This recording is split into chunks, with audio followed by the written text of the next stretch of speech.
Welcome to the Get Sculpted podcast. We're your hosts, Tiana, Jordana, and Marilyn. This podcast is all about cutting through the noise and giving you the real deal on fat loss, muscle building, and what it really takes to build your 2.0 sculpted self, inside and out. Our motto is to work smarter, not harder. We'll break down science-based and actionable strategies to optimize your metabolism, ditch the diets, and create a sustainable, fit, and healthy lifestyle that actually works for you. So if you're ready to get stronger, not just skinnier, and embrace a body you love, hit that subscribe button and let's get sculpted. Welcome back to Get Sculpted. Today on the podcast, we're diving into a topic that's been making waves in the fitness industry and the health world. It is semaglutide, or better known as Ozempic, and there's a few other names. We're going to get into all of it. But whether you've heard about it on social media, from friends, or in the news, maybe you're already taking a version of this yourself, this drug has become a hot button topic, and for good reason, I think. Right, girls? Yes, absolutely. Absolutely. It's a huge revolutionary. Totally. And so today we're going to cover, just in case you don't know for sure, what Ozempic is, or GLP-1 semaglutide, why it's such a big deal in the fitness industry. We're going to talk a little bit about the risks and controversies surrounding it, along with some of our personal experiences working with clients and our own input. As always, we'll leave you with actionable takeaways to help you make sense of it all. But I do want to preface this that none of us are doctors. We are regular people with opinions and personal experiences and some research behind us. But please, if this is something that you are exploring, always talk to your medical professional and seek out professional support from your doctor and your medical team to make sure that whatever you do next is the right step for you. So let's dive in. Girls, what was your first impressions on Ozempic when you first heard about this drug coming on the market? I was going to say my first experience was, I think for a lot of us, was like the buzz that started all over social media, and it was just in the media in general, right? Lots of celebrities were taking it. A lot of online groups were talking about it. And there seemed to be two camps right at the beginning. It was like love-hate. It was the people who loved it, said it was like game changer, life-changing. And then those who were totally against it, saying that, it's dangerous. People are taking it for the wrong reasons. So to be honest, it made me nervous, because I knew that it was going to have far-reaching effects for us, especially in the fitness industry as coaches. We were going to have a lot of clients ask about it, want to go on it. We were going to face that. Then came the wave of, starting to know people, a few people who were on it or were curious about it.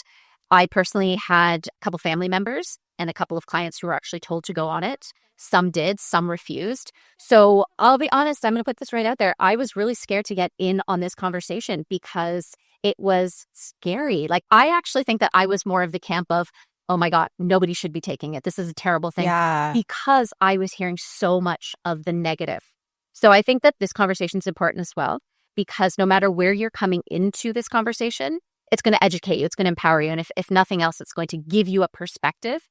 But yeah, I remember just hearing those two sides and being totally like tossed and turned. I felt like I was on a boat. Feeling torn. How about you, T? Well, I'm going to be totally honest. My first knee-jerk reaction when I just heard about it, like didn't do any research, like the first thing I'm like, oh boy, another quick fix. Like everybody's just doing anything but restricting their calories. And then I got to understand like the science behind it, how their hormones are affected if they've been obese a long time, and the science of like obesity and how that makes it hard. We're going to get into all those things. But yes, all of like it. A lot of things, before I understood it, I made some unfair judgments, which I would not uphold now with the information I have. So that's what I'll start with. Okay, interesting. Changing our mind. Bingo. I love that. And for me, I'll just share my initial reaction was a little bit of fear, because I know anytime any sort of drug is on the market and has one specific purpose, but then has a side effect of weight loss, it tends to be used off-label for weight loss. And then there's a lot of abuse. That's and right.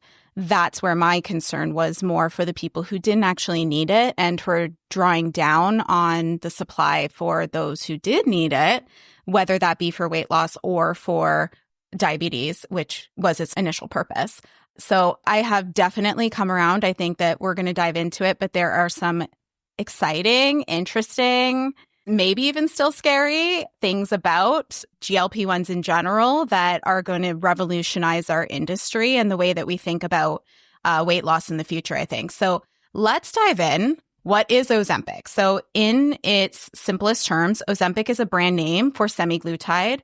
It's a drug initially developed to treat type 2 diabetes by helping regulate blood sugars and slowing down some of the digestive tract to allow more fullness for longer. Its secondary effect is to suppress appetite, which has led to this off-label use for weight loss. Semaglutide is available in both injectables as well as oral formulations, and each has its own brand name and specific medical recommendations around them of how to use them. So there is an oral form called Rybelsus, and oh my gosh, please excuse my pronunciation of any of these. This is an oral form of semaglutide. Its weight loss benefits are less than the injectables. And from an injectable form, we have Ozempic, Wegovy, Mounjaro.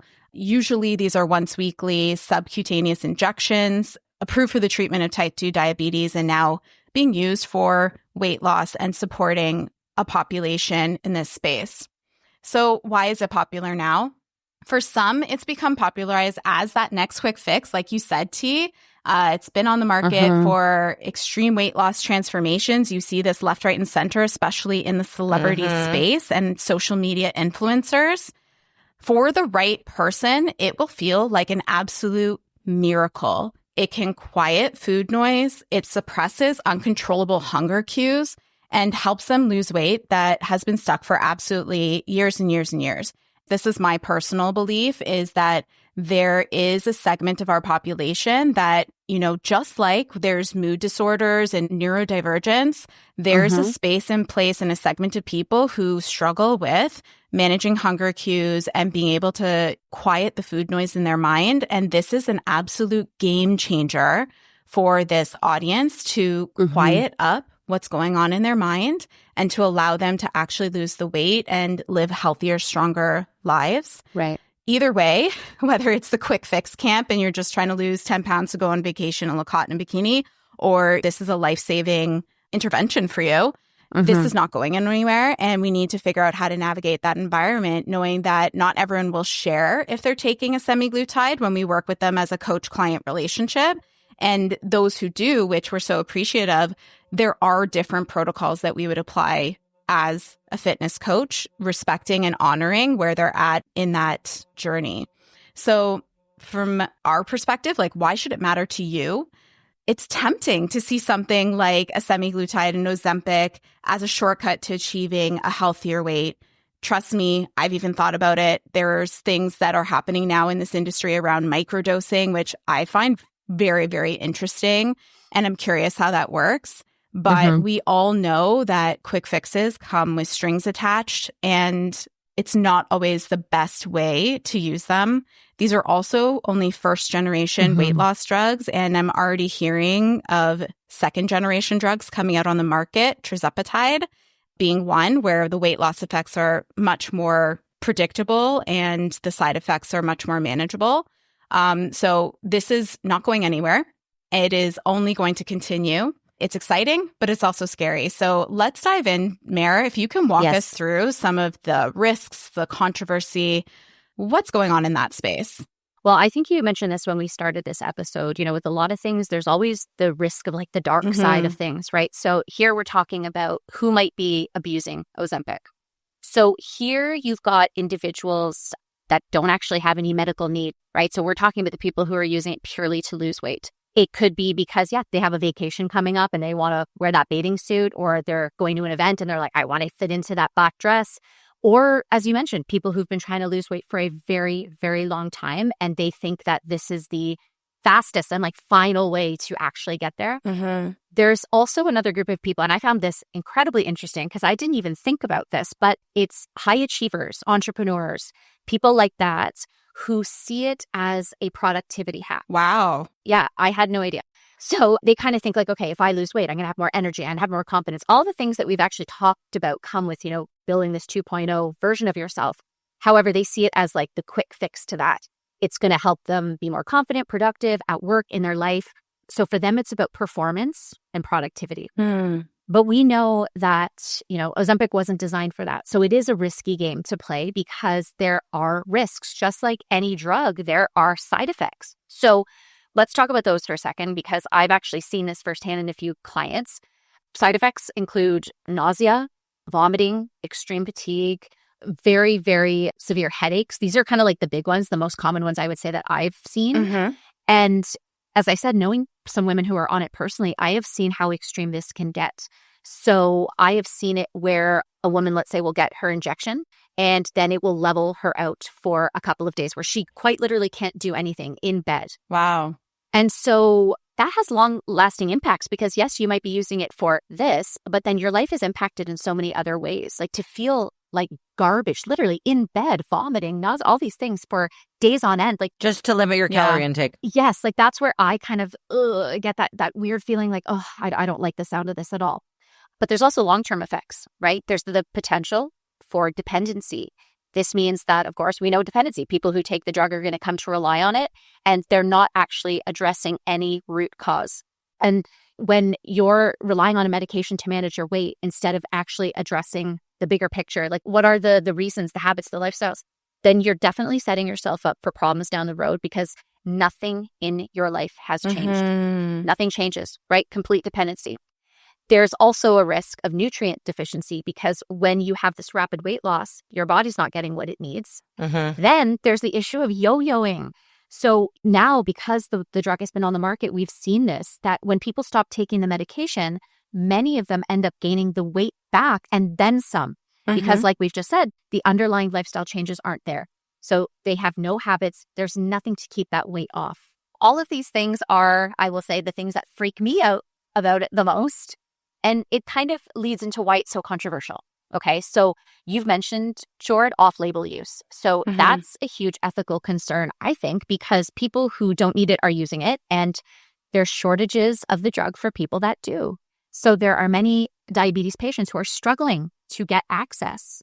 Then there's the role of the fitness industry. And let's be honest, it isn't helping because there's a lot of people out there who are not promoting sustainable long-term healthy habits. And they're hyping Ozempic up as this solution, this magic pill for shortcuts for results. And we talk about this all the time. There's no shortcuts to lasting results. So that's actually one of the reasons we wanted to have this conversation today, was because there are no shortcuts. If you want to make lasting change, you have to make lasting change. This is just going to be something that you rely on, and then you go back to old behaviors.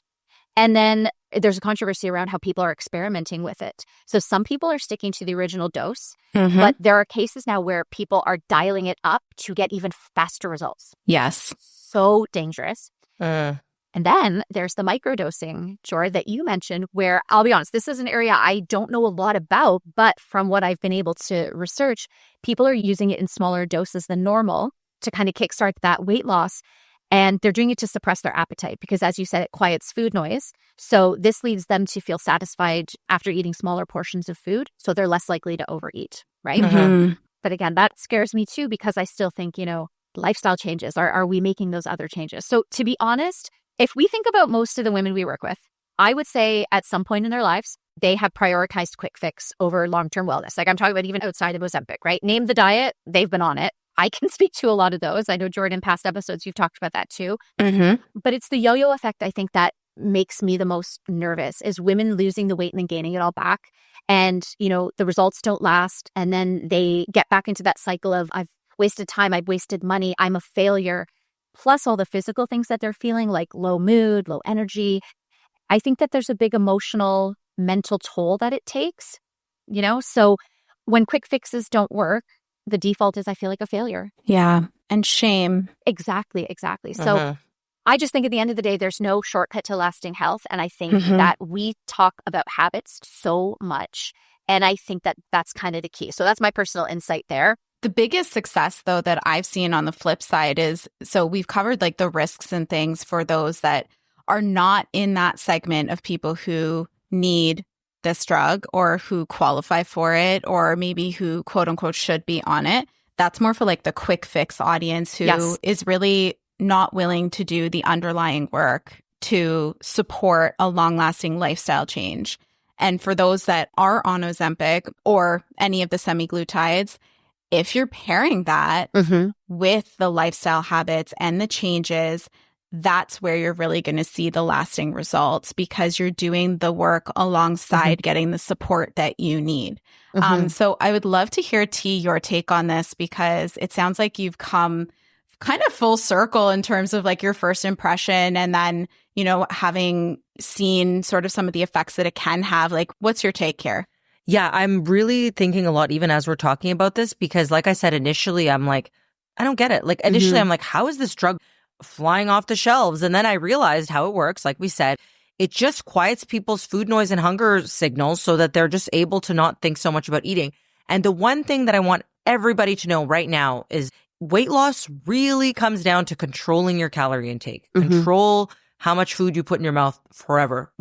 Like if you want to stay lean, you got to eat like someone who is lean. And if you want to lose weight, you got to find a way to eat less. That's what all these diets out there do. That's why initially I'm like, okay, I see. This is a tool for eating less. And then I kind of, you know, wrap my head around like, okay, someone who is overweight, what are they struggling with? And I truly think that if they're struggling, they don't not know that food has calories, right? Like they know that if you're overeating, you're going to gain fat. But the problem is that I've realized is that for some people, these feelings of like, I'm satiated and I'm good, they're not experiencing that, or the hunger is so strong that they are really having a harder time managing their calorie intake. And this is a stepping stone. So like I will kind of use a personal example too. It's like I take anxiety medication and I probably will forever. Like my therapist was like, you know, are you thinking about coming off? I'm like, no, because like I'm also not putting myself in stressful situations and, you know, I'm living a healthy life and all this. So what I want to segue into is like, you need to establish the habits of someone who is lean to stay lean. But to do that, you're going to have a heck of a lot easier time if drugs like semaglutide are helping you to not always have these thoughts around food constantly in your head. Then that's going to give you the stepping stone. But if you're like, I'm going to take a magic pill and I'm not going to actually work on like my relationship with food and how I approach food and how I think of food and how I move my body, and then I'm going to be sick to my stomach because I'm taking so many of these drugs and I'm not going to eat. And then, oh my God, I went off the drugs and here come my old eating habits. That's not going to work. Right. So what I want to lead with too is like in the fitness industry, you know, as a fitness coach, and again, this is the perspective we're coming at this as, and I think there is value in that. I want to say that too. Like, yes, we're not doctors, but we're also not just regular folk, right? Like we're in the industry, we're in the business of optimizing body composition.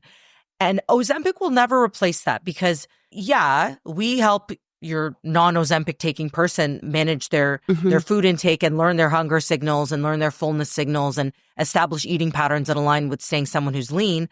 But like people taking semaglutide are doing that too. So, and like you could take all the Ozempic you want. If you get to your goal weight, you know, I always say you're going to look like a melted candle if you're not building muscle. So you need to have muscle mass to look and to be fit, healthy, in shape, lean, sculpted, toned, all the things. So that's never going to be replaced by any drug. Well, some people are taking PEDs. That's a whole other story, but you don't need that either. No matter what, you're still going to need to lift weights. You're still going to need to eat right, eat whole foods, eat protein. And I want to talk about that too, because people will also talk about muscle loss with Ozempic. Just a little sidebar. It's not inevitable you're losing muscle with Ozempic. If you're taking the wrong dose that's making you, again, sick to your stomach, when you're not feeling good and you don't want to eat like barely anything, the last thing you want is to eat 150 grams of protein. So true. You're going to want to eat barely like a couple ramen noodles maybe. So prioritize your protein, make sure your dose is appropriate if you are taking it. But before taking any of these weight loss drugs, what I want to say too, and I'd love if you guys could chime in too, is like, it's just like with my anxiety. I'll use that example. Have I done everything I can? Like when I started taking my anxiety medication, I was already living the healthiest lifestyle you could live. Going to therapy every week. I'm like, heck, I could really use a leg up because I'm really struggling. Like I really could use just a little help. And it's been life-changing. It's been life-changing. Like what some people could achieve with lifestyle, I need a little bit of medication and that's okay. So I'd love your guys' thoughts on that. So first of all, I think you're bang on. But what I've seen is that they take the drug and then it's like, okay, I'm going to lose the weight. And then I'll start implementing some lifestyle changes. And can't happen that way. And it doesn't. And I've seen that actually play out where they have like lost a considerable amount of weight. As we said, nothing has changed in terms of habits, lifestyle, nothing. So they are dependent on that drug because they have nothing else going on. So I think it's like, the cart or the horse, like what's coming first? I think that you have to build these habits and lifestyles, if not before, in conjunction with. It cannot come after. That's kind of my take there. I'm so proud of my clients who are on a semaglutide and working with me or our team because they are taking action in simultaneously. They are implementing all of the steps. They are working on moving their bodies. They're increasing their steps. They're being more mindful. They're starting to sleep differently. They're looking at their food intake and the choices that they make while on this drug more mindfully, so that the goal is always, and this is part of our Get Sculpted success path, is to increase calories. So, and to build muscle so that you are no longer dieting. And so if we're looking at a population that is leveraging a semaglutide to get that leg up. I love that analogy, T, because that's exactly what I was thinking about too around anxiety medications. Like, you can't test how low your serotonin is. Like, there's no test for serotonin and dopamine levels, right? But you know yourself. And, you can't test how loud or quiet and what a normal range is for food noise. Right. So it's going to be a learning curve in this industry around what are the appropriate levels that are being given to people. Because to me, I think there's, again, I'm not a doctor, but what I'm observing in the marketplace as a fitness professional is that these dosages tend to be much too high. Agreed. And just because the study says assign it at this level and this is where we saw success, that doesn't mean there isn't a range, right, of success. And it needs to be looked at on a regular basis.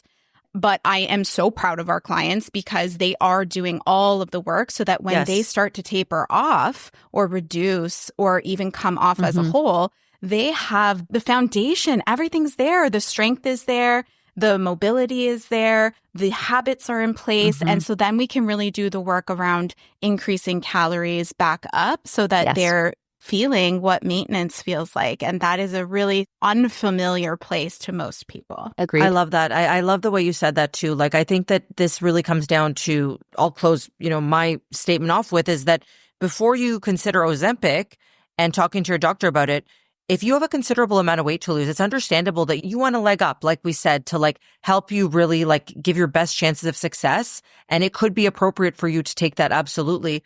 And just remember that sometimes different healthcare practitioners have different views on it.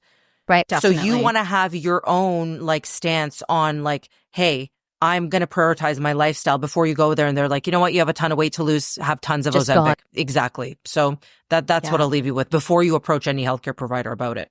I love that. And the main point that we want to leave you with is that Ozempic isn't a magic pill. I think that's where we can all agree that it's a useful tool that has its place in a larger tool chest of things that we want to be leveraging as part of foundational health practices that's building your long-lasting, healthy lifestyle.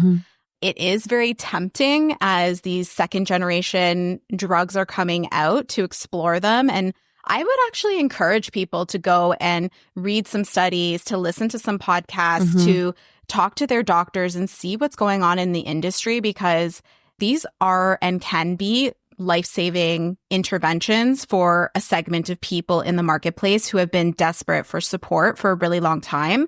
And in a space where there's a lot of stigma and a lot of shame assigned to why can't you just lose weight? Why can't you just do this? And so getting that support is really, really important for them. And that's why there's things like Wegovy and Mounjaro to allow Ozempic to be more focused for diabetic population.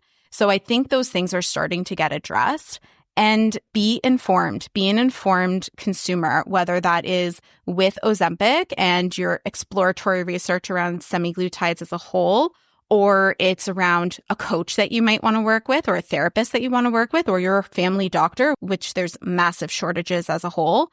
And just be informed, because with your health, you have to be an empowered self-advocate, and you can't stop looking at taking things at face value. You have to go deeper. So I would invite you guys to share your experiences with us. We are so curious. If you are on it, feel free to send us a private message on how it supported you, what you've experienced so far. If you are not on it, but you're curious, if you find something, a piece of research that you think that we would be interested on, send us the link. We love to see this stuff.